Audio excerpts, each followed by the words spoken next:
I remember choosing silence just to keep the peace. Do you recognize this? That it's easier to be open with strangers than with your own family? So we visited our family in Holland and I made it a special quest for myself to visit my brother, my sister, my auntie and my mother. That's my whole family. And also to introduce Patricia, my partner, because I haven't met her. And for me the topic was to organize this was that we had to go to Holland to organize all kind of documents. So it was a good momentum to visit family and arranged meetings with all of them. And I didn't realize that I was that nervous about it. But Patricia already a few weeks beforehand told me, oh, it's noticed things like, and then I realized, okay, probably I'm a bit nervous, getting nervouser and getting more nervous, getting closer to these meetings. And in these meetings, the first one was with my brother and my sister-in-law. And I didn't realize that I was stepping into the role of the little brother. And it was beautiful that we were there together so that Patricia could observe things which I couldn't observe because I was stepping into that role. So, but my main focus was not to get into discussion with him, to just listen to what he was saying, and even if it was hurting me or feeling awkward, I wouldn't react in a normal way, which was getting angry or getting into a discussion or getting into a fight.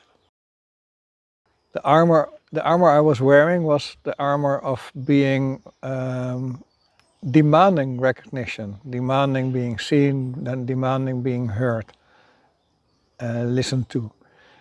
And what it cost me was that I always ended up in an argument, a fight, an anger. So it cost me all my ability to be empathic or be out of love and light.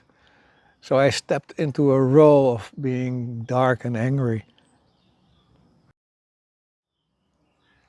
I can't remember a specific moment, but it's like a very long lasting process for me. This is a process of multiple years, like maybe 6 or 7 or maybe even more, that I was stepping out of the process of being a brother or having a brother and a sister, and now I'm stepping into it again.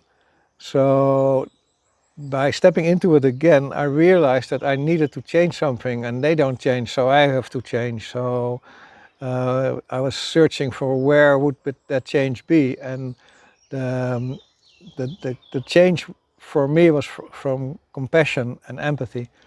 So that was changed inside of me, so I was open to tap into that empathy and compassion.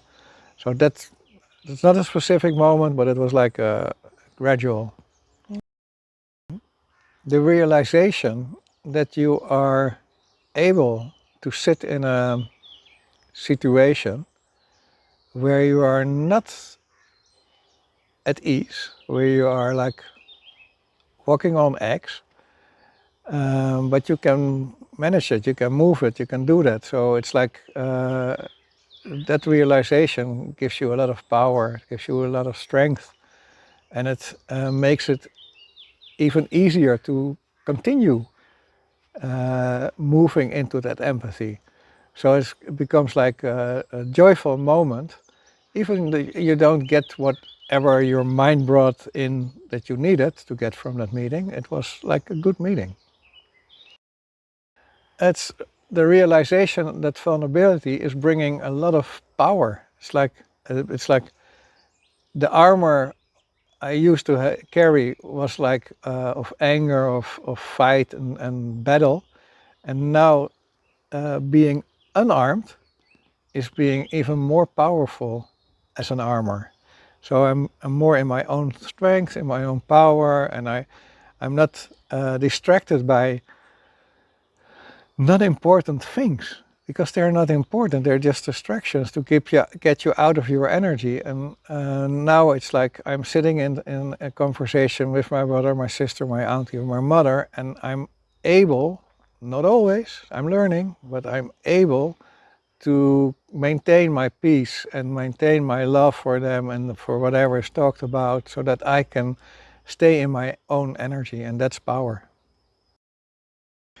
Well, it's a very interesting way to see it, but I wasn't realizing this.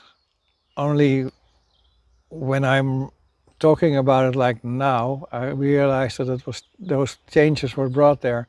For me, it was like um, every moment again and again, stepping into the old energy, and that old energy was bringing these old role plays, brothers, sisters, the old role plays of not being heard, seen, or listened to, or recognized for what I do. All these things are still there, but I didn't put them, I didn't feed them with energy from me, so they weren't that important anymore. And it's okay. They don't recognize me like I am recognizing myself, but that's okay. They don't need to do that. I only need to recognize myself. Of course, like in almost every video, you hand on your heart, keep connected to your heart. That's the first part. The second part is trust. Trust that you are a beautiful being who is able to be empowered in every situation.